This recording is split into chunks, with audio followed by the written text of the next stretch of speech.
Muy buenas tardes, hermanos y hermanas. Vamos a dar inicio a esta última reflexión del mes de octubre. Para las personas que no lo saben, durante el mes del Rosario, todos los días, desde el primero hasta el último día del mes, se realiza una catequesis, una charla o reflexión en la tarde-noche, inmediatamente después del rezo del Santo Rosario y antes de la Santa Misa con la que se cierra el día. Cada semana hay un predicador distinto y una temática distinta. Esta semana me ha tocado a mí dirigir o aportar estas reflexiones y hemos estado reflexionando sobre el tema del sínodo y de la sinodalidad. La palabra sínodo significa, como lo hemos venido diciendo durante toda la semana, caminar juntos. Y se refiere básicamente a una institución creada en la Iglesia Católica a partir del Concilio Vaticano II, a partir del año 1965, que congrega a los obispos, a una representación de los obispos de todo el mundo regularmente para tratar algún tema importante para toda la Iglesia, reflexionar sobre ese tema, visualizar caminos de acción en esa área y al final de estos sínodos de obispos se producen dos documentos, uno que se llama Carta al Pueblo de Dios y otros son unas propuestas que se le entregan al Santo Padre, al Papa, y el Papa normalmente a partir de esas ideas redacta una exhortación postsinodal o en algunos casos una encíclica. Estos sínodos se han realizado a veces cada año, a veces cada 2 años, últimamente cada 3 años. Y estamos iniciando un proceso sinodal en este mes de octubre 2021 que va a concluir con la Asamblea General del Sínodo de los Obispos que se va a realizar en el mes de octubre del año 2023. Y tiene varias fases.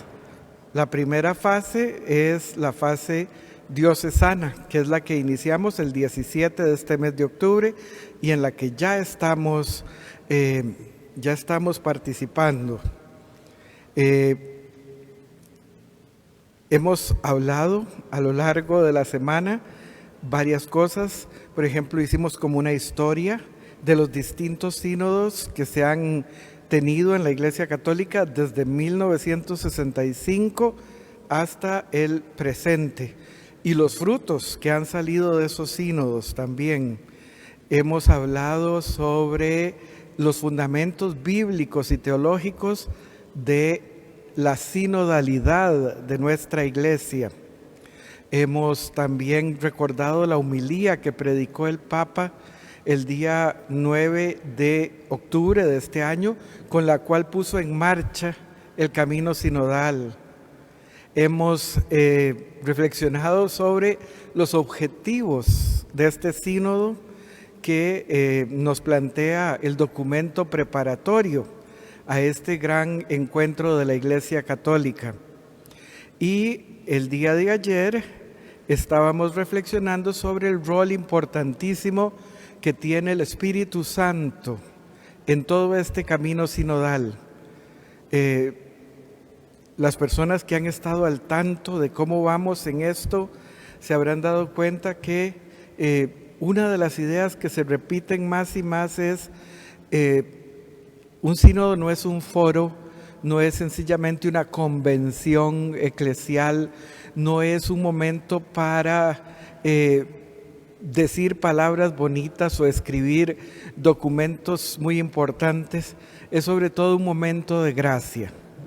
Es sobre todo un momento para permitirle al Espíritu Santo que ilumine a la Iglesia en su caminar, Así que ayer reflexionábamos sobre el protagonismo del Espíritu Santo en el camino sinodal y lo hicimos a partir de un texto del libro de los Hechos de los Apóstoles, la conversión de Cornelio y su familia. Toda la semana, por lo tanto, hemos estado conversando sobre sínodo y sinodalidad, porque precisamente en este mes de octubre de 2021 iniciamos un proceso sinodal que va a culminar en octubre del año 2023. Dentro de muy pocos días, nos van a convocar de nuestras parroquias. Nos van a invitar a participar. Hay todo un programa ya establecido para que la mayor cantidad posible de fieles y también de personas ajenas a la iglesia puedan decir algo en este caminar juntos que queremos forjar a través del proceso sinodal que hemos iniciado. Nos van a invitar cuando ustedes vayan a misa a sus parroquias, cuando ustedes estén en sus grupos, en sus asociaciones de fieles, nos van a invitar a ser parte de este proceso. Y por eso a mí me ha parecido importante que al terminar esta serie de reflexiones sobre sínodo y sinodalidad, repasemos las actitudes que debemos tener cuando entremos en diálogo con nuestros hermanos y hermanas, cuando conversemos sobre la realidad, los desafíos, la misión de la iglesia, la manera en que nos organizamos internamente, las prioridades que queremos enfatizar. Hay ciertas actitudes que se nos pide que tengamos a la hora de participar en los diálogos. No se preocupen si son activos en sus parroquias o en algún grupo de iglesia, eventualmente los van a invitar a alguna reunión o les van a pasar información sobre esto. Por ahora voy a decir una lista de actitudes que se nos pide que tengamos a la hora de entrar en diálogo con nuestros hermanos y hermanas en el proceso sinodal. Primera actitud que se nos pide que tengamos, que estemos dispuestos a dedicarle tiempo a esto. Parece algo obvio, pero vivimos en un mundo que tiene un ritmo de vida bien intenso, la mayoría de nosotros, y de solo pensar, me van a invitar a una reunión, ay, ojalá no sea muy larga, ojalá no sea muy complicada. Yo creo que tenemos una alergia a cierto tipo de reuniones y también puede ser que en algún momento nosotros pensemos, ¿y qué se logra con eso? Pues lo primero que se nos pide es que estemos dispuestos a dedicarle tiempo a este compartir. Estamos siendo invitados a hablar, al elevar nuestra voz, a con toda libertad, verdad y caridad comunicarnos con nuestros hermanos y hermanas para poder entrar en un diálogo fecundo, un diálogo que nos haga capaces de caminar juntos, que es lo que significa la palabra sínodo. Hemos dicho varias veces, y yo quisiera insistirlo aquí, hay ciertas cosas que no se hacen en unos minutos o en unas horas, sino que requieren que les dediquemos tiempo.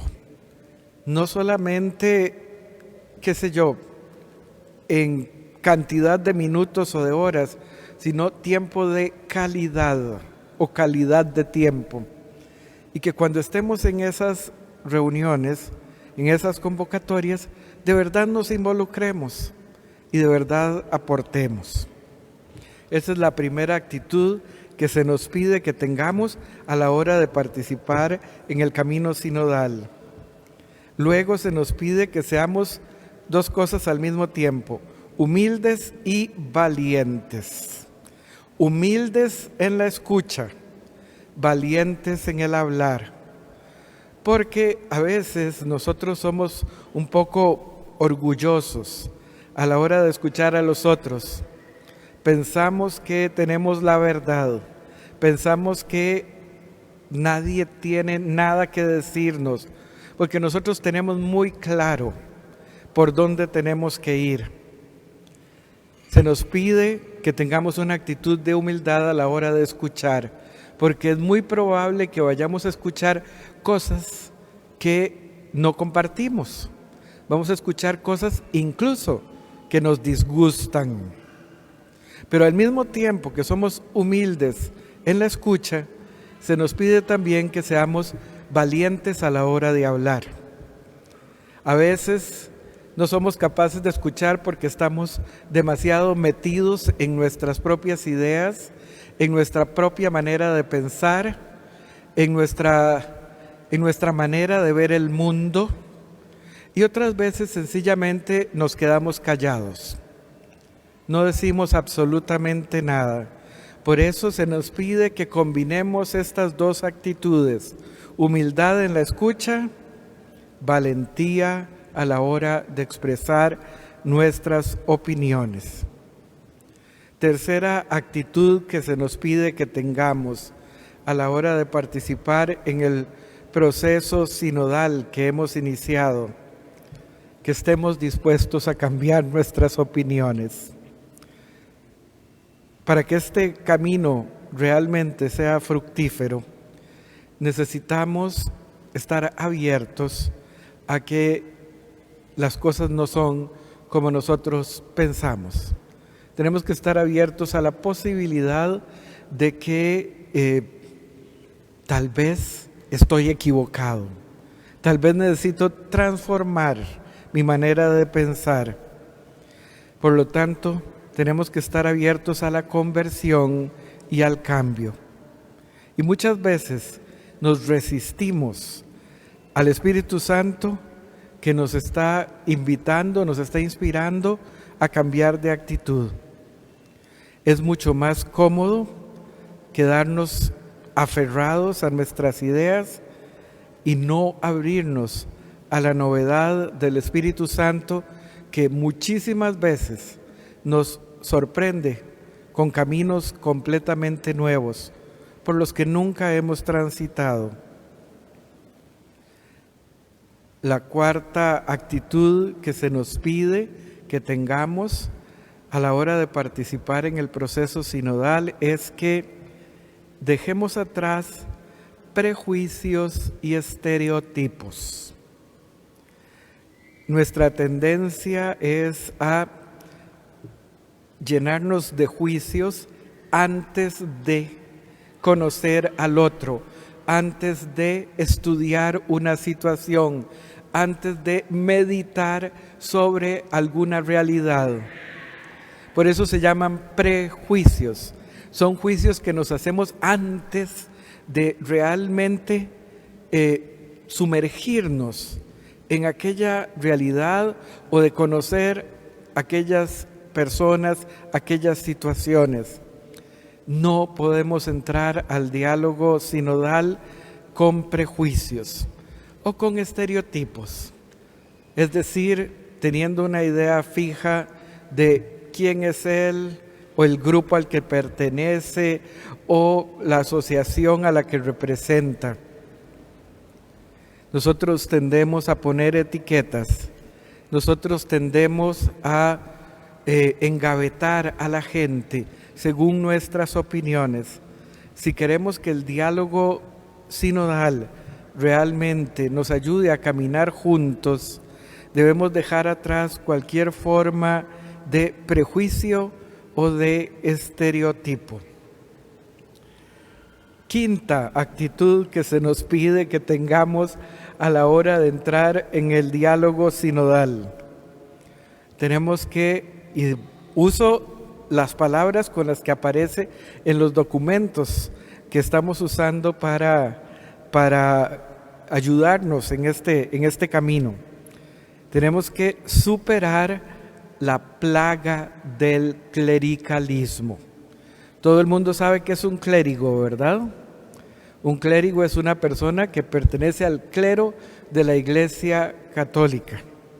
El clericalismo básicamente consiste en pensar que los únicos protagonistas en la vida de la Iglesia son los clérigos, que los únicos que deben decir qué hacer, cómo hacerlo, qué pensar, son los ministros ordenados. Los documentos preparatorios del sínodo dicen que el clericalismo, concentrar todo en el clérigo, es una plaga que tenemos que superar. Recordémoslo, la iglesia es el cuerpo de Cristo, enriquecido con muchos carismas, con muchos dones que da el Espíritu Santo. Uno de los carismas es el carisma propio de los ministros ordenados, pero hay muchos más en la iglesia y necesitamos que todos los carismas se aprovechen al máximo. Necesitamos darnos cuenta que solamente vamos a poder ser el cuerpo de Cristo si cada quien aporta la riqueza propia que tiene dentro de sí mismo o dentro de sí misma. Todo bautizado tiene la misma dignidad dentro del pueblo de Dios. La sinodalidad exige que ningún laico, hombre o mujer, adulto, joven, adulto mayor, pobre, rico, de una raza o de la otra, todo bautizado se sienta digno de opinar, digno de aportar, portador de una riqueza específica que debe ponerse al servicio del bien común. Sexta actitud que debemos tener para poder participar de manera fructífera en los diálogos sinodales que vamos a tener a todos los niveles. Así como el anterior decía que debemos superar la plaga del clericalismo, también se nos pide que combatamos, tengamos un combate para vencer al virus de la autosuficiencia. Un problema es pensar todo lo tiene que hacer el cura, todo está en manos del ministro ordenado. Otra gran enfermedad o maldad que hay a veces en nosotros es creer que somos autosuficientes, que me basto solo yo. Y reconozcámoslo, vivimos en un mundo que nos hace individualistas. Vivimos en un mundo que nos invita al éxito personal. Vivimos en un mundo en el que se nos enseña a ser completamente autosuficientes. Y la verdad es que nos necesitamos unos a otros, al menos desde el punto de vista de la espiritualidad, desde el punto de vista del Evangelio. Jesús, ni siquiera Jesús, el Hijo de Dios, realizó la obra salvadora él solito. Lo primero que hizo fue convocar una comunidad de seguidores y seguidoras, llenos de defectos, llenos de debilidades, que a veces decían y hacían cosas maravillosas y otras veces cometían errores terribles.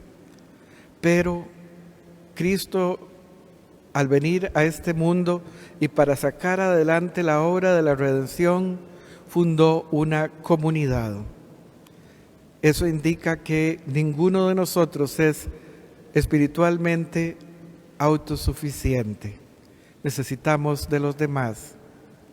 Y además, El servicio a los demás nos realiza, nos hace capaces de sentir la auténtica alegría, el gozo de salir de nosotros mismos y abrirnos al encuentro con el hermano o con la hermana. Séptima actitud que se nos pide que tengamos: superar las ideologías. A veces le damos demasiada importancia a las ideas y se nos olvida que la fe no es algo que tenga que ver con maneras de formular verdades o dogmas. Se nos olvida que la fe tiene que ver con una vida comprometida con el Evangelio, con una vida que se identifica con la vida de Cristo. Se nos olvida que hay que encarnar aquello que creemos. No solamente se vive la fe al nivel de las ideas, al nivel de la razón, al nivel de las convicciones, al nivel del saber, al nivel de la doctrina. Aunque eso cuenta, por supuesto, también, y mucho. Pero si eso no baja a una vida coherente con las verdades que conocemos, las verdades que Cristo nos ha revelado, si no somos capaces de convertir eso en actitudes concretas a la hora de relacionarnos con los demás, entonces estamos en un mal camino. Octava actitud que se nos pide que tengamos: que seamos capaces de desarrollar nuevos enfoques, de ser creativos y de tener una cierta dosis de audacia. Ya lo decíamos anteriormente, es muy fácil acomodarse a lo que sabemos, a lo que pensamos, a lo que siempre hemos oído, a lo que estamos acostumbrados. Es un poco más difícil abrirnos a nuevos enfoques, ser creativos en la manera de contemplar y de vivir nuestro compromiso cristiano, ser audaces a la hora de pensar y realizar nuestra acción pastoral, nuestra evangelización, porque ante los nuevos retos se necesitan nuevas actitudes, nuevas maneras de actuar, formas creativas de comunicar la buena noticia. Debemos ser inclusivos, se nos pide también, inclusivos. Otra cosa que nos cuesta mucho. Nos gusta relacionarnos, nos gusta conversar, nos gusta compartir con la gente que es como nosotros, con la gente que piensa parecido a mí. Pero incluir a los que piensan distinto, a los que viven distinto, a los que actúan distinto, es muy, muy difícil. Y se nos está pidiendo, la iglesia nos pide, por favor, sean inclusivos. No olviden a nadie, no ignoren a nadie, no marginen a nadie. De hecho, en los diálogos que se van a proponer a nivel parroquial, se nos pide a los párrocos que convoquemos a gente que no viene a la iglesia, a gente que pertenece a asociaciones o grupos de carácter civil, no eclesial. Se nos pide que escuchemos a los que muchas veces no hemos escuchado, sin olvidar a ninguno. Es uno de los principios fundamentales de este camino sinodal, sin olvidar a ninguno o a ninguna, aprendiendo los unos de los otros para poder reflejar de una mejor manera la realidad polifacética de esta familia que llamamos la Iglesia de Jesucristo. Es muy importante también, se nos pide en estas actitudes, y ya casi vamos terminando, que entendamos y vivamos el concepto de corresponsabilidad. La Iglesia no es responsabilidad únicamente del Papa, de los obispos, de los sacerdotes, de los consagrados. Todos y todas somos corresponsables de que esta comunidad de la que formamos parte pueda ser un testimonio vivo del Evangelio de Jesucristo, del Evangelio de la misericordia, del Evangelio del amor. La corresponsabilidad es algo que tenemos que aprender a comprender, pero sobre todo a vivir. Y la última cosa que se nos pide en esta larga lista de actitudes que ojalá podamos tener a la hora de entrar en el camino sinodal es que estemos abiertos al diálogo ecuménico e interreligioso, que estemos dispuestos a conversar con las personas que creen en Jesucristo, pero no de la misma manera que nosotros los católicos, y las personas que no creen en Jesucristo y practican otra religión. Tenemos que soñar juntos y caminar juntos con toda la familia humana. Termino diciendo lo que aparece tantas veces en todos los documentos preparatorios del sínodo. No se trata de producir documentos, no se trata de palabras bonitas, no se trata de llegar a acuerdos o tomar disposiciones que todo el mundo debe obedecer. Se trata de abrirnos al otro o a la otra. Se trata de dialogar, se trata de enriquecernos mutuamente. Es probable que la riqueza más grande de este camino sinodal se produzca en esos encuentros sencillos que vamos a tener a nivel local, en nuestro barrio, en nuestra parroquia, en nuestro grupo de iglesia.